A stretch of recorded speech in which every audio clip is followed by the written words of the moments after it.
Hello friends, welcome to infinitive knowledge. तो कैसे हैं आप लोग। तो इस वीडियो में हम पृथ्वी के वायुमंडल एटमॉस्फेयर को देखने वाले हैं। तो ये वीडियो सभी कॉम्पिटिटिव एग्ज़ाम के लिए बहुत ही इम्पोर्टेंट है, तो इसीलिए इस वीडियो को लास्ट तक ज़रूर देखें। और इस वीडियो का पीडीएफ आपको इस चैनल के डिस्क्रिप्शन में मिल जाएगा, वो भी फ्री में। तो चलिए वीडियो को स्टार्ट करते हैं। तो सबसे पहले हम पृथ्वी के वायुमंडल एटमॉस्फेयर को देखते हैं कि वायुमंडल एटमॉस्फेयर होता क्या है, ये पृथ्वी के लिए क्यों ज़रूरी है और इसकी आवश्यकता क्या है। तो चलिए वीडियो को स्टार्ट करते हैं। सबसे पहले हम वायुमंडल एटमॉस्फेयर को देखते हैं। तो हमारी पृथ्वी चारों ओर से वायु की घनी चादर से घिरी हुई है, जिसे वायुमंडल या एटमॉस्फेयर कहते हैं। ये पृथ्वी के गुरुत्वाकर्षण बल के कारण पृथ्वी से जुड़ी रहती है और यह हमें सांस लेने के लिए वायु प्रदान करती है एवं सूर्य की हानिकारक किरणों से हमारी रक्षा करती है। तो जो वायुमंडल है वो पृथ्वी के लिए इसलिए आवश्यक है क्योंकि ये जो वायुमंडल है वो पृथ्वी को सूर्य से आने वाली हानिकारक किरणों से बचाती है और मनुष्य को वायु प्रदान करती है। तो साधारण शब्दों में कहें तो वायुमंडल किसे कहते हैं, तो वायुमंडल वायु की वह पतली चादर होती है जो पृथ्वी को चारों ओर से घेरे हुए होती है और जो पृथ्वी की रक्षा सूर्य की हानिकारक किरणों से करती है। तो उसे ही हम क्या कहते हैं, वायुमंडल कहते हैं।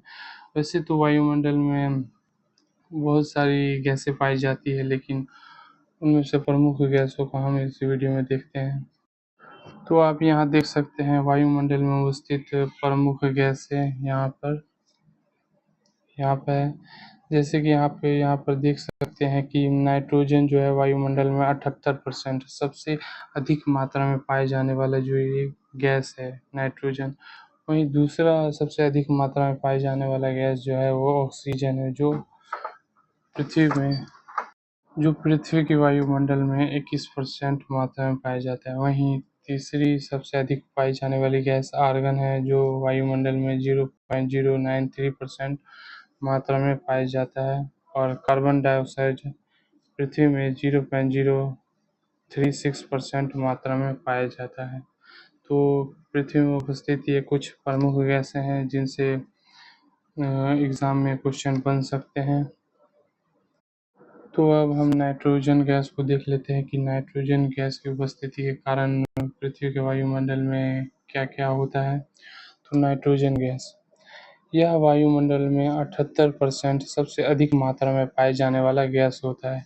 इस गैस का कोई रंग, गंध अथवा स्वाद नहीं होता है और यह वायुमंडल में नाइट्रोजन ये जो वायुमंडल में जो नाइट्रोजन गैस होता है वो वस्तुओं को तेजी से जलने से बचाता है। तो वायुमंडल में नाइट्रोजन गैस की उपस्थिति एक बहुत महत्वपूर्ण घटना है जो पृथ्वी पर वस्तुओं को तेजी से जलने से बचाता है। नाइट्रोजन गैस पेड़-पौधों में प्रोटीन का भी निर्माण करता है, जिससे उन्हें भोजन प्राप्त होता है। तो नाइट्रोजन गैस जो होता है वो पेड़-पौधे में क्या करता है, पेड़-पौधों में nitro nitrogen nitrogen nitrogen protein का भी निर्माण करता है, जिन्हें पेड़-पौधे अपने भोजन के रूप में ग्रहण करते हैं। और नाइट्रोजन गैस जीवों के लिए इसलिए आवश्यक है क्योंकि यह अमीनो एसिड और डीएनए का प्रमुख घटक भी होता है। अब हम ऑक्सीजन गैस को देख लेते हैं कि ऑक्सीजन गैस की वजह से वायुमंडल में क्या-क्या होता है। तो ऑक्सीजन गैस, यह गैस वायुमंडल में 21% दूसरा सबसे अधिक मात्रा में पाए जाने वाला गैस है। यह पदार्थ के साथ मिलकर वस्तुओं को जलाने का कार्य करता है। ऑक्सीजन के अभाव में ईंधन नहीं जलाया जा सकता है। तो जो ये ऑक्सीजन है वो वायुमंडल में वस्तुओं को जलाने का कार्य करता है। अगर वायुमंडल में ऑक्सीजन उपस्थित ना हो तो इसके अभाव में ईंधन नहीं जलाया जा सकता है। वहीं हमने इससे पहले देखा था कि नाइट्रोजन गैस जो है वो वस्तु को वायुमंडल में जलाने से बचाता है, लेकिन वहीं ऑक्सीजन गैस जो होता है वो वायुमंडल में वस्तुओं को जलाने का कार्य करता है। ओजोन O3 का निर्माण ऑक्सीजन के 3 अणुओं से मिलने से बनता है। यह एक ऑक्सीजन का स्वरूप है जो समताप मंडल में पाया जाता है और जो हमारी रक्षा यूवी किरणों से करता है। तो ऑक्सीजन की वजह से ही समताप मंडल में ओजोन परत का निर्माण हो पाता है और ये हमारी जो रक्षा है वो सूर्य के हानिकारक किरणों से करता है।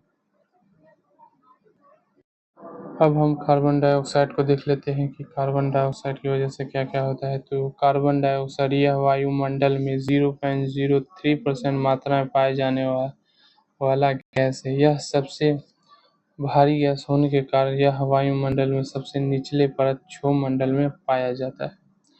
कार्बन डाइऑक्साइड गैस पृथ्वी पर ग्रीन हाउस प्रभाव के लिए उत्तरदायी होता है। तो जो ये कार्बन डाइऑक्साइड है ये सबसे भारी गैस होता है जो पृथ्वी पर 0.03% मात्रा में पाया जाता है। यह सबसे भारी होने के कारण पृथ्वी के सबसे निचले परत क्षोभमंडल में पाया जाता है और ये जो कार्बन डाइऑक्साइड जो होता है वो ग्रीन हाउस प्रभाव के लिए उत्तरदायी होता है। अब ग्रीन हाउस प्रभाव किसे कहते हैं? तो ग्रीन हाउस प्रभाव उस प्रभाव को कहते हैं जब जब लोग ठंडे प्रदेशों में रहते हैं तो वहाँ पर पेड़ पौधे और सब्जियों को उगाने के लिए वह एक कांच घर का निर्माण करते हैं जिसमें सूर्य की किरणें तो आ पाती है, उनका उसका तापमान तो आ पाता है लेकिन जो उसका जो तापमान है वो उस कांच घर से बाहर नहीं निकल पाता है। तो उसे ही क्या कहते हैं? ग्रीन हाउस प्रभाव कहते हैं। अब हम वायुमंडल की संरचना को देख लेते हैं कि वायुमंडल की संरचना कितने प्रकार की होती है। तो वायुमंडल को निम्नलिखित 5 भागों में विभाजित किया गया है जो कि यहाँ पे आपको दिख रहा है। तो वायुमंडल की संरचना को 5 भागों में विभाजित किया गया है। तो उसमें सबसे पहला है क्षोभमंडल ट्रोपोस्फियर। सबसे पहला कौन है? क्षोभमंडल ट्रोपोस्फियर। दूसरा है समताप मंडल स्ट्रेटोस्फियर। तीसरा है मध्यमंडल मेसोस्फियर और चौथा है आयनमंडल आयनोस्फियर और पांचवा है बहिर्मंडल एक्सोस्फियर। तो इसे हम विस्तार पूर्वक समझने वाले हैं। तो सबसे पहले हम क्षोभमंडल ट्रोपोस्फियर की बात करते हैं। तो क्षोभमंडल जो होता है वायुमंडल का सबसे निचला परत होता है जिसकी ऊंचाई 8 से 18 किलोमीटर तक होती है और यहीं पर आपको मौसम संबंधित घटनाएं देखने को मिलेंगी जैसे कि बादल, बिजली और चक्रवात जैसी घटनाएं आपको देखने को मिल सकती है और यहीं पर आपको पेड़ पौधे, जीव जंतु और मनुष्य आपको देखने को मिलेंगे क्षोभमंडल में। वैसे क्षोभमंडल को कई नामों से जाना जाता है, संवहन मंडल, अधोमंडल या परिवर्तन मंडल। लेकिन क्षोभमंडल को परिवर्तन मंडल इसलिए कहा जाता है क्योंकि शीत ऋतु में जो क्षोभमंडल का स्तर होता है वो पृथ्वी के नजदीक आ जाता है और वहीं ग्रीष्म ऋतु में क्षोभमंडल का जो स्तर होता है वो पृथ्वी से थोड़ा दूर चला जाता है जिसके कारण क्षोभमंडल को पृथ्वी का परिवर्तन मंडल कहा जाता है। अब हम बात करते हैं समताप मंडल स्ट्रेटोस्फीयर की। तो समताप मंडल जिसे इंग्लिश में स्ट्रेटोस्फीयर कहा जाता है जिसकी जो लगभग ऊंचाई होती है वो 50 किलोमीटर तक होती है और यही इसी मंडल में वायुयान उड़ाने की आदर्श दशा पाई जाती है। तो इसी मंडल में आपको वायुयान उड़ते हुए देखने को मिलता है और समताप मंडल में ही आपको ओजोन परत दिखती है, O3 ओजोन परत जो हमारी रक्षा सूर्य की हानिकारक किरणों से करती है। समताप मंडल में ही ओजोन परत की जो जो इसकी ऊंचाई होती है वो 30 किलोमीटर से 50 किलोमीटर तक देखने को मिलता है। वहीं कभी कभी समताप मंडल में ही मूलाभ मेघों का निर्माण हो जाता है। मूलाभ मेघों का क्या हो जाता है? निर्माण हो जाता है। अब हम समताप मंडल मीजोस्फीयर की बात करते हैं। तो मध्यमंडल मीजोस्फीयर की बात करते हैं तो मध्यमंडल मीजोस्फीयर की जो लंबाई होती है वो 80 किलोमीटर तक देखने को मिलती है और इसी मंडल में जो उल्कापिंड होते हैं वो जल जाते हैं और यह मंडल जो होता है वो सबसे ठंडा मंडल होता है जिसकी जो तापमान होती है -0 डिग्री से भी कम देखने को मिलता है। अब हम आयन मंडल या आयनोस्फीयर की बात कर लेते हैं। तो यहाँ पर एक गलत टाइप हो गया, यहाँ पर आयन आयन मंडल होगा, आयनोस्फीयर, आयनोस्फीयर होगा। तो हम बात करते हैं आयन मंडल, आयनोस्फीयर, जिसकी जो ऊंचाई होती है वह 640 किलोमीटर तक देखने को मिलता है। और आयन मंडल में ही हमें छोटे छोटे सैटेलाइट और स्पेस स्टेशन देखने को मिलता है। और यहीं से जो जो तरंगे होती है वो पृथ्वी की ओर जाती है। और जो मोबाइल टावर रेडियो की जो तरंगे होती है यहीं से टकराकर पृथ्वी की ओर लौट जाती है। और आयन मंडल में ही हमें कार्बन रेखा, कार्बन लाइन देखने को मिलता है, जिसकी जो ऊंचाई होती है वो समुद्र तल से 100 किलोमीटर तक देखने को मिलता है। तो आयन मंडल में ही कार्बन रेखा, कार्बन लाइन पाया जाता है। अब हम बात करते हैं बहिर्मंडल एक्सोस्फीयर की, जिसकी जो लंबाई होती है वो, इसकी ऊंचाई जो होती है वो 10,000 किलोमीटर तक देखने को मिलता है। और बहिर्मंडल जो होता है वो वायुमंडल का अंतिम छोर होता है और यहीं से अंतरिक्ष की शुरुआत होती है। तो बहिर्मंडल में हमें अनेक अनेक अनेक घटनाएं जैसे अरोरा ऑस्ट्रेलिस, अरोरा बोरियोलिस देखने को मिलती है। तो अरोरा बहिर्मंडल में ही अरोरा ऑस्ट्रेलिस और अरोरा बोरियोलिस पाया जाता है। तो अब अरोरा ऑस्ट्रेलिस, अरोरा बोरियोलिस किसे कहते हैं? तो अरोरा ऑस्ट्रेलिस, अरोरा बोरियोलिस यह सूर्य की लपटें होती है जो पृथ्वी अपने गुरुत्वाकर्षण बल के कारण इसे पृथ्वी की ओर खींच लेती है। लेकिन पृथ्वी के वायुमंडल होने के कारण ये जो सूर्य की लपटें होती है वो पृथ्वी के अंदर प्रवेश नहीं कर पाती है और पृथ्वी की सतह से ही लौट जाती है। तो उसे ही क्या कहते हैं? अरोरा ऑस्ट्रेलिस या अरोरा बोरियोलिस, जो सूर्य की लपटें होती है। तो यहाँ पर हम क्षोभ मंडल को विस्तार पूर्वक देख लेते हैं कि क्षोभ मंडल कहते किसे हैं। तो क्षोभ मंडल, तो यह वायुमंडल का सबसे निचला परत होता है। इसकी ऊंचाई जो होती है लगभग 8 से 18 किलोमीटर तक होती है। क्षोभ मंडल में ही हमें मौसम संबंधी घटनाएं जैसे बादल, बारिश, ओला, चक्रवात, ओलावृष्टि, चक्रवात देखने को मिलती है। वहीं जैसे जैसे आप क्षोभ मंडल में ऊपर की ओर जाते हैं वैसे वैसे ही तापमान में गिरावट देखने को मिलती है। वहीं क्षोभ मंडल में प्रत्येक 1 किलोमीटर की ऊंचाई पर 65 सेल्सियस डिग्री में गिरावट देखने को मिलती है। तो यहाँ पर आप देख सकते हैं क्षोभ मंडल ट्रोपोस्फीयर, जिसकी ऊंचाई 8 से 18 किलोमीटर होती है। यहीं पर आपको बादल संबंधी घटनाएं, पेड़ पौधे और चक्रवात संबंधी घटनाएं और चिड़ियाएं उड़ते हुए देखने को मिल सकती है। और यहीं पर आपको चक्रवात संबंधी घटनाएं भी देखने को मिलती है। क्षोभ मंडल को वैसे तो कई नामों से जाना जाता है, जैसे कि परिवर्तन मंडल, समान मंडल या अधोमंडल। लेकिन क्षोभ मंडल को परिवर्तन मंडल इसलिए कहा जाता है क्योंकि क्षोभमंडल का जो स्तर होता है वो शीत ऋतु में पृथ्वी के नज़दीक आ जाता है, लेकिन वहीं ग्रीष्म ऋतु में क्षोभमंडल का स्तर पृथ्वी से दूर चला जाता है, जिसके कारण क्षोभमंडल को पृथ्वी का परिवर्तन मंडल कहा जाता है। अब हम समताप मंडल स्ट्रेटोस्फीयर को देख लेते हैं। तो समताप मंडल की ऊंचाई लगभग 50 किलोमीटर तक होती है। इस मंडल में वायुयान उड़ाने की आदर्श दशा पाई जाती है क्योंकि यहाँ पर मौसम संबंधित घटनाएं नहीं पाई जाती है। लेकिन कभी-कभी इस मंडल में विशेष प्रकार के मेघों का निर्माण हो जाता है, जिसे मूलाभ मेघ मेघ या मदर ऑफ पेरिडल क्लाउड कहा जाता है।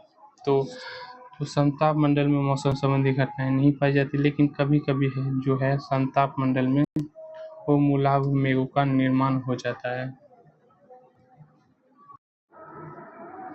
समताप मंडल में ही ओजोन परत पाया जाता है, जो वायुमंडल में 30 से 50 किलोमीटर तक की ऊंचाई तक फैला हुआ है।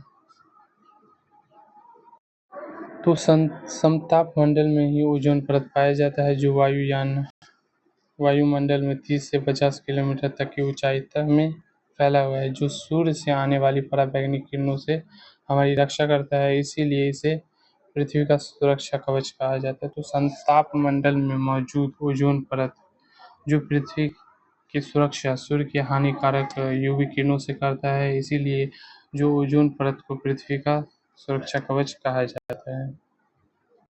संताप मंडल में मौजूद ओजोन परत को नष्ट करने वाली गैस CFC है, जिसे हम क्लोरोफ्लोरोकार्बन कहते हैं, जो air condition, refrigerator, AC cooler आदि से निकलता है, तथा ओजोन परत को नष्ट करने में क्लोरीन गैस Cl भी सक्रिय भूमिका निभाती है। तो ओजोन परत को नष्ट करने में CFC क्लोरोफ्लोरोकार्बन की तो भूमिका हमें देखने को मिलती ही है, लेकिन क्लोरीन Cl भी जो है क्लोरीन गैस को भी ओजोन परत को नष्ट करने में अपनी भूमिका निभाती है। तो हम संताप मंडल की बात करते हैं, स्ट्रेटोस्फीयर, जो लगभग वायुमंडल 50 किलोमीटर तक की ऊंचाई तक फैला होता है। और यह जो वायुमंडल की दशा जो होती है वह वायुयान उड़ाने के लिए आदर्श दशा पाई जाती है। और इसी मंडल में ओजोन परत O3 पाया जाता है, जिसकी जो ऊंचाई होती है वो 30 से 50 किलोमीटर तक क्षेत्र में पाया जाता है।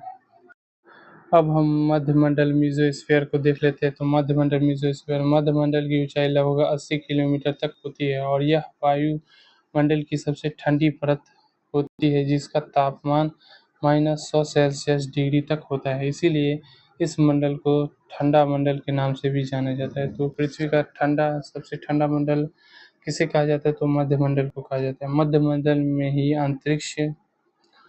अंतरिक्ष से आने वाली उल्कापिंड जलकर समाप्त हो जाती है। तो मध्यमंडल में ही अंतरिक्ष से आने वाली जो उल्कापिंडें होती हैं वो जलकर क्या हो जाती है? समाप्त हो जाती है।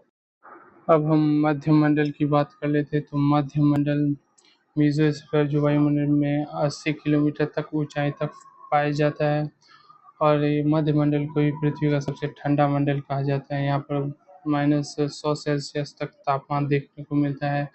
मध्यमंडल में ही अंतरिक्ष से आने वाली उल्कापिंड जो होती है वो जलकर समाप्त हो जाती है। अब हम आयन मंडल की बात करते हैं। तो आयन मंडल किसे कहते हैं? तो आयन मंडल की जो ऊंचाई होती है वो 640 किलोमीटर तो 640 किलोमीटर तक इसकी ऊंचाई होती है। जब इस मंडल में सूर्य की तेज किरणें पहुंचती है तो यह आयन मंडल में उपस्थित गैसों को तोड़कर आयन विद्युत आवेशीय कण में बदल देता है, तथा इस वायुमंडल के इस भाग को आयन मंडल कहा जाता है। तो जो आयन मंडल किसे कहते हैं? तो आयन मंडल उस मंडल को कहते हैं जब सूर्य की जो तेज किरणें होती है वो आयन मंडल में पहुंचती है, तो वहां पर उपस्थित गैसों को तोड़कर आयन विद्युत आवेशीय कण में बदल देती है। तो इसके कारण ही आयन मंडल को आयन मंडल के नाम से जाना जाता है। वायुमंडल के इस मंडल को आयन मंडल के नाम से जाना जाता है। आयन मंडल में ही उपग्रह सैटेलाइट पाया जाता है, जो रेडियो सिग्नलों को धरती पर वापस भेजता है, जिससे दूर की जगहों पर संचार संभव होता है। और यहीं पर अंतरिक्ष स्पेस स्टेशन पृथ्वी के चारों ओर चक्कर लगाती है। तो यहीं पर आयन मंडल में ही छोटे छोटे जो सैटेलाइट छोड़े जाते हैं वो आयन मंडल में ही चक्कर लगाते रहते हैं, और यहीं पर जो स्पेस स्टेशन होता है, जो अंतरिक्ष यात्रियों के जो ठहरने की व्यवस्था होती है वो स्पेस स्टेशन में होती है, और यहीं पर स्पेस स्टेशन पाया जाता है। आयन मंडल में ही रेडियो तरंग DEF परतों से परिवर्तित होकर पृथ्वी पर आ जाती है, तथा पृथ्वी पर रेडियो, टेलीविज़न, टेलीफोन तथा रडार आदि सुविधा प्राप्त होती है। तो आयन मंडल में ही रेडियो तरंग DEF परतों से परिवर्तित होकर पृथ्वी पर जाती है, तथा पृथ्वी पर रेडियो, टेलीविज़न, टेलीफोन एवं रडार आदि की सुविधा हमें प्राप्त होती है।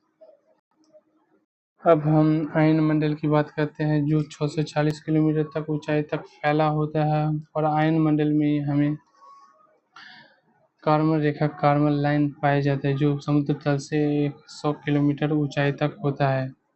और यहीं पर हमें स्पेस स्टेशन और सैटेलाइट देखने को मिलता है। अब हम बहिर्मंडल एक्सोस्फीयर की बात करते हैं। तो ये मंडल पृथ्वी का सबसे अंतिम मंडल कहा जाता है। तो यह पृथ्वी का सबसे बाहरी परत है, जिसकी ऊंचाई लगभग 10,000 किलोमीटर से अनंत किलोमीटर तक होती है। इस मंडल में हाइड्रोजन, हीलियम गैसें पाई जाती है, और इस मंडल में ही अरोरा बोरियोलिस अरोरा अरोरा बोरियोलिस को उत्तरी ज्योति और अरोरा ऑस्ट्रेलिया को दक्षिण ज्योति के नाम से जाना जाता है। अरोरा ओरियोलिस और अरोरा बोरियोलिस जैसी घटनाएं देखने को मिलती है। तो अरोरा ऑस्ट्रेलिस और अरोरा बोरियोलिस सूर्य की जो लपटें होती हैं उसी को जो पृथ्वी होती है वो खींच लेती है। इसी इसी को ही हम अरोरा ऑस्ट्रेलिस अरोरा बोरियोलिस कहते हैं। जो अरोरा बोरियोलिस होता है उत्तरी ज्योति ये पृथ्वी के उत्तरी गोलार्ध में देखने को मिलता है। वहीं अरोरा ऑस्ट्रेलिस दक्षिणी ज्योति ये पृथ्वी के दक्षिणी गोलार्ध में देखने को मिलता है। अब हम बहिर्मंडल एक्सोस्फीयर की बात करते हैं। तो बहिर्मंडल पृथ्वी के वायुमंडल में 10,000 किलोमीटर तक की ऊंचाई तक पाया जाता है और बहिर्मंडल में ही हमें अरोरा ऑस्ट्रेलिस और अरोरा बोरियोलिस जैसी घटनाएं देखने को मिलती है जो सूर्य की लपटें होती है। आशा करता हूँ कि आपको ये वीडियो अच्छा लगा होगा और पूरा समझ में आया होगा इस वीडियो के बारे में। तो अगर आपको ये वीडियो अच्छा लगता है तो हमारे वीडियो को लाइक, कमेंट, सब्सक्राइब जरूर करें। Thank you for watching this video.